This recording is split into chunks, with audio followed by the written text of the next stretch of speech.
Aplikasi beasiswa sudah banyak yang dibuka. Nah, sepertinya akan ada beberapa dari rekan-rekan di sini yang dapat panggilan untuk wawancara. Di video ini saya mau share pengalaman saya saat saya dapat panggilan wawancara untuk beasiswa Fulbright. Apa sih yang harus disiapin sebelumnya, pas lagi wawancara, dan setelah wawancara. Check it out.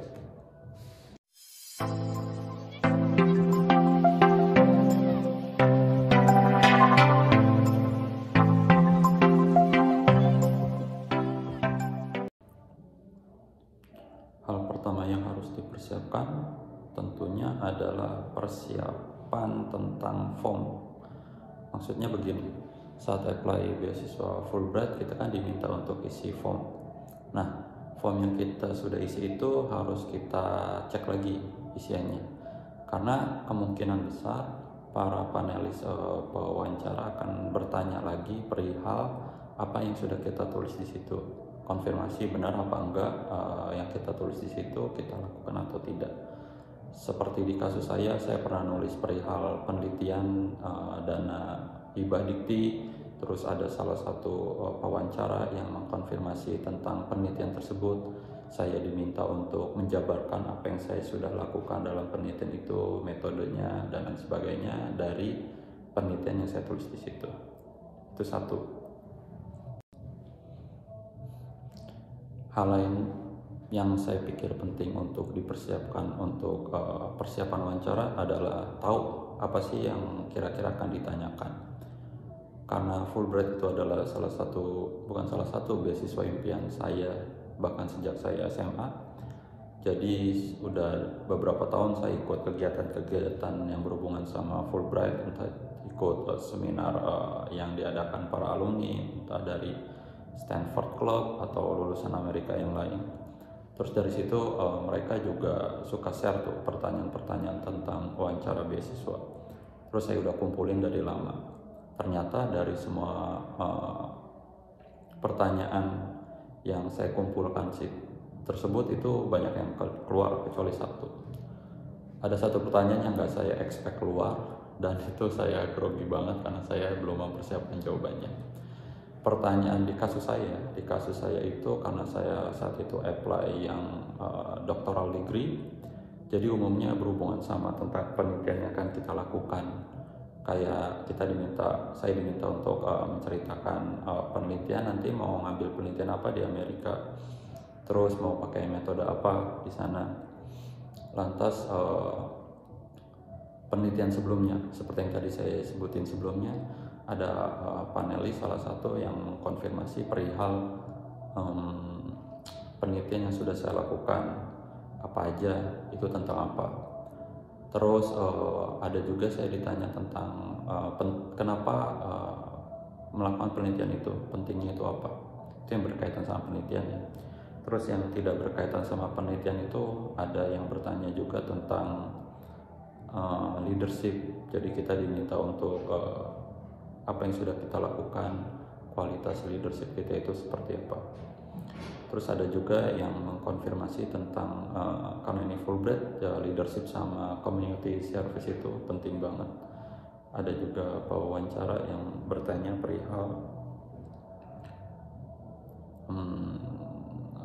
community service yang sudah pernah kita lakukan, kenapa hubungannya sama Amerika pas kita di Amerika, terus hubungan kuliah di Amerika sama peningkatan community service itu apa, kurang lebih itu. Terus ada juga pemateri yang nanya perihal tentang kebudayaan. Kan budaya Indonesia sama budaya Amerika itu beda. Terus ditanya apa yang kamu persiapkan untuk menghadapi perbedaan budaya tersebut. Itu yang saya ingat. Terus yang nggak saya expect itu adalah pertanyaan di proposal, tentang proposal. Saya nulis ada salah satu, saya lupa saya nulis di mana. Saya nyebutin PISA, skor PISA Indonesia. Oh ya, di salah satu propos tadi kalau nggak salah itu saya tulis ada PISA, skor PISA. Teman-teman yang dari background pendidikan mungkin tahu apa itu PISA. Terus saya tulis PISA di situ. Tapi saya nggak tahu kalau Amerika itu nggak pakai skor PISA. Terus ditanya sama salah satu pewawancara, kenapa kamu pakai skor PISA padahal Amerika nggak pakai skor PISA. Nah itu yang nggak saya expect pertanyaannya. Selain dari itu saya sudah expect pertanyaannya dan alhamdulillah bisa saya jawab. Hal lain yang harus dipersiapkan dalam wawancara, sebelum wawancara, selain nyiapin pertanyaannya juga harus tahu tuh jawabannya kayak gimana. Kelemahan saya itu adalah di bahasa Inggris. Jadi saya siapin jawabannya apa pas sudah tahu pertanyaannya. Contoh nih kayak di kasus leadership yang ditanyakan, saya kemungkinan pertanyaan itu akan keluar. Terus saya salin jawabannya, kira-kira jawabannya harus seperti ini. Karena saya sudah melakukan beberapa kegiatan yang berhubungan sama leadership, saya ceritakan aja pengalaman saya. Terus saya tulis kalimatnya dalam bahasa Inggris. Jadi nanti pas ditanya kayak gitu, saya sudah bisa jawab, tahu jawabannya apa, sama struktur kalimat bahasa Inggrisnya kayak gimana. Karena penting banget mempersiapkan jawaban dalam bahasa Inggris, karena kan wajar ya, karena mau studi ke luar negeri, jadi bahasa Inggrisnya juga harus bagus. Bagi teman-teman yang bahasa Inggrisnya masih kewalahan, sebenarnya nggak masalah sih. Yang penting pas wawancara kita sudah bisa prepare jawabannya dalam bahasa Inggris itu apa. Karena nanti pas tadi di USA, kalau keterima Fulbright juga masih ada pelatihan bahasa Inggris. Terus sebelum berangkat ke Amerika juga masih, kalau di kasus saya itu sebelum berangkat ke Amerika karena belajarnya daring di universitas yang berbeda. Saya saat ini belajar di kampus yang ada di Ohio. Terus sebelum ke kampus di Ohio, saya harus belajar 1 bulan kampus di New York, tapi karena lagi pandemi, belajarnya online. Tapi kalau teman-teman yang berangkat setelah pandemi, sepertinya tidak online lagi. Jadi nanti sebelum ke kampus aslinya, kampus tujuan, akan belajar dulu 4 minggu di kampus yang berbeda untuk pelatihan bahasa Inggris dan pelatihan budaya. Jadi nggak perlu khawatir perihal bahasa ya. Lantas yang harus dipersiapkan lagi khususnya pas hari wawancara adalah pakaian. Saat itu saya pakai baju batik sama celananya saya lupa, entah celana bahan atau celana jeans. Yang penting atasannya itu sopan. Terus saya lihat beberapa peserta wawancara lain itu ada yang pakai batik juga, ada yang pakai kemeja. Ya asal jangan kaos saja, karena walaupun saya kuliah di Amerika itu nyantai banget dan orang Amerika itu cenderung nyantai, saya kuliah tuh biasanya pakai jaket kupluk kayak gini, atau juga celananya juga kadang celana training doang.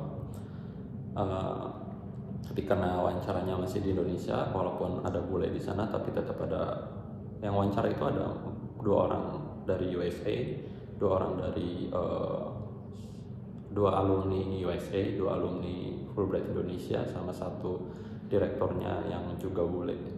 Tapi karena masih ada orang Indonesia dan itu kita wawancaranya di Indonesia, jadi tetap perhatikan pakai pakaian pantas sesuai standar Indonesia. Itu 1 pakaian. Terus make sure juga datang ke tempat wawancaranya itu jangan mepet-mepet. Jadi di kasus saya lupa persisnya, saya datang tuh kurang lebih, karena rumah saya jauh, ada di Tangerang, dan Tangerangnya itu mojok banget, wawancaranya di Jakarta. Terus saya datang kurang lebih 1 jam atau 1,5 jam sebelum wawancara dimulai. Terus pengalaman menariknya itu pas saya lagi nunggu wawancara giliran, ada beberapa peserta wawancara lain dan mereka itu luar biasa hebat. Sebenarnya saya juga agak minder pas lagi dapat panggilan wawancara, karena pas saya googling nama peserta yang lain yang lolos wawancara, mereka dari kampus-kampus ternama, terus mereka dosen-dosen di kampus-kampus besar. Dan di hari H pas saya lagi nunggu giliran untuk wawancara, mereka ngomong pakai bahasa Inggris yang aksen itu British style yang bagus banget, dan mereka terlihat sangat cerdas, dan mereka benar-benar nunjukin aura Fulbrighter. Ya saya sih nanti tulus aja saat itu. Yang penting datang udah persiapan, kalau lulus ya rezeki, nggak lulus ya nggak apa-apa, itu sudah nyoba.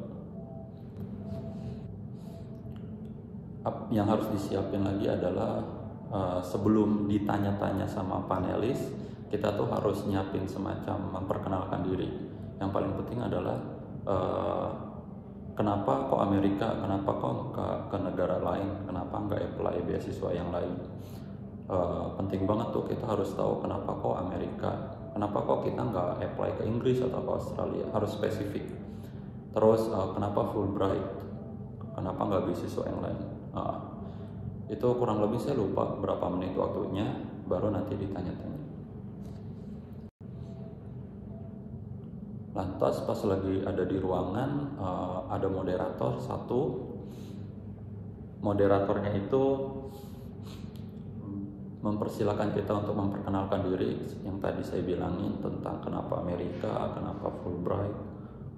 Terus setelah saya memperkenalkan diri, moderator itu memperkenalkan setiap panel satu-satu.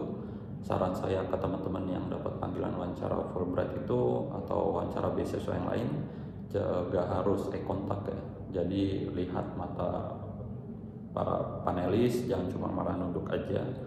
Terus senyum jangan lupa, walaupun saat itu saya pakai masker, tapi kan beda ya antara orang yang senyum dengan tidak senyum, itu masih bisa kelihatan karena matanya itu beda dan alisnya.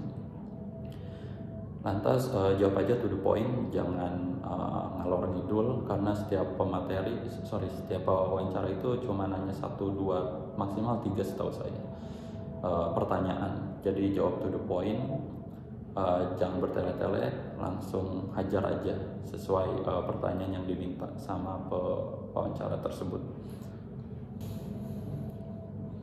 Setelah ditanya-tanya semuanya, lantas kita diberi kesempatan untuk bertanya, ada yang mau ditanyakan lagi atau enggak. Kita yang nanya ke para pematalis atau moderator. Saat itu tidak nanya, saya cuma bilang terima kasih atas kesempatannya, terus sudah langsung keluar. Saran lain dari saya adalah teman-teman jangan grogi. Seperti kasus yang tadi saya bilang, saya ini sebenarnya paling kecil peluangnya untuk lulus, karena setelah saya googling yang di wawancara itu mereka lulusan luar negeri. Terus saya masih produk dalam negeri. Yang penting persiapan dengan bagus aja, bahasa Inggrisnya, apalagi walaupun gak bisa bahasa Inggris, seenggaknya pas sudah tahu apa sih yang mau ditanyain, seenggaknya kalau kita sudah punya struktur jawaban dalam bahasa Inggrisnya juga kita nggak bakalan grogi.